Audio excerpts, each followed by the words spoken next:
hati-hati dengan hati kalian ya teman-teman. Karena nih kalau udah rusak itu sulit untuk bisa kembali. Perlu sampai transplant hati ya. Dan tentunya pasti tidak mudah untuk mencari donornya ya. Penyebab hati itu menjadi rusak bisa banyak ya. Yang paling sering memang karena infeksi dari virus hepatitis B. Itu biasanya bisa mengakibatkan sampai sirosis, kemudian kanker hati. Tapi bisa juga karena alkohol dan bisa juga karena ini nih, mungkin teman-teman belum tahu, karena pelemakan hati. Pelemakan hati itu memangnya berarti karena ada lemak di hati? Iya, jadi benar, itu biasanya dikarenakan obesitas, kemudian adanya resistensi insulin, dan juga adanya kadar gula darah yang tinggi, juga kadar trigliserid yang tinggi. Dan jika dibiarkan, pelemakan hati ini bisa sangat berbahaya dan bisa mengakibatkan sirosis hati atau hati itu jadi mengkerut, dan juga bisa mengakibatkan gagal dari fungsi hati. Dan yang mengerikannya ya, kalau kita tuh gak akan tahu kalau ternyata hati kita tuh sudah mengalami masalah. Karena proses kerusakan hati ini biasanya tuh berjalannya itu sangat lambat. Jadi kurang lebih tuh 10 tahun, dan ya tahu-tahu hatinya tuh udah rusak deh. Pada pelemakan hati ini sesuai dengan namanya ya, ada penumpukan lemak yang berlebihan pada sel hati. Gejala dari pelemakan hati biasanya nggak terlalu nyata ya teman-teman. Jadi hanya gampang lelah dan kadang nyeri di daerah perut kanan atas. Karena nih perlu teman-teman ketahui ya, hati itu letaknya bukan di dada ini ya. Jadi itu mah jantung hati kita ya. Nah, tapi hati atau liver, istilah kedokterannya itu liver, itu letaknya di bawah dari rongga dada atau diafragma dan di bagian kanan atas daerah perut. Terus gimana caranya supaya kita nggak sampai terkena pelemakan hati?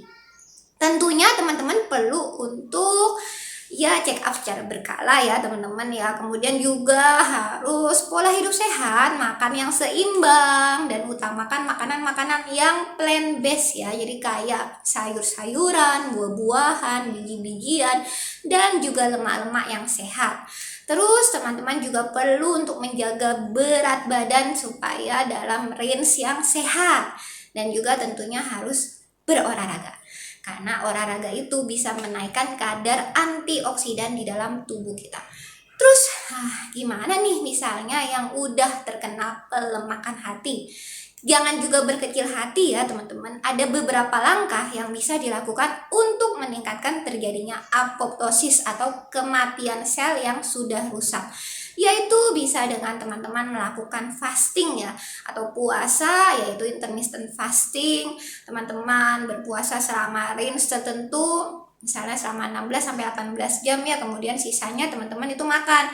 Kemudian bisa juga dengan berolahraga, kemudian tidur yang cukup ya. Istirahat yang cukup ini penting banget untuk menaikkan kadar antioksidan tubuh kita, dan juga makan makanan yang sayuran yang berjenis cruciferous ya. Jadi saya juga ada bahas tuh, nanti teman-teman bisa cek di video saya yang sebelumnya ya.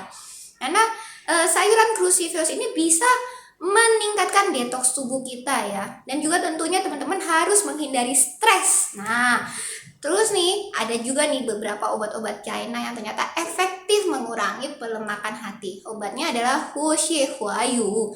Nah, obat ini itu berperan dalam mendukung sirkulasi dari darah. Dia bisa memperbaiki kadar lipid darah dan juga bisa meningkatkan fungsi dari hati. Si obat Huoxie Huayu ini juga sudah dibandingkan dengan pengobatan konvensional herbal China, dan ternyata Huoxie Huayu ini lebih efektif dibandingkan herbal-herbal China lainnya. Jadi ya teman-teman, selalu ada harapan ya teman-teman selama kita mau berusaha. Tapi daripada kita sampai terkena penyakit, yuk ini mumpung kita baru aja melewati tahun baru 2023 ya, kita bikin resolusi untuk hidup lebih sehat. Nah, untuk mendukung resolusi kamu ini, tonton terus ya, pantengin terus nih video-video di channel kesehatan saya. Dukung channel ini supaya lebih berkembang ya. Komen-komen kalau ada pertanyaan mengenai hal apapun, pasti akan saya jawab. Oke, see you on next video. Bye-bye.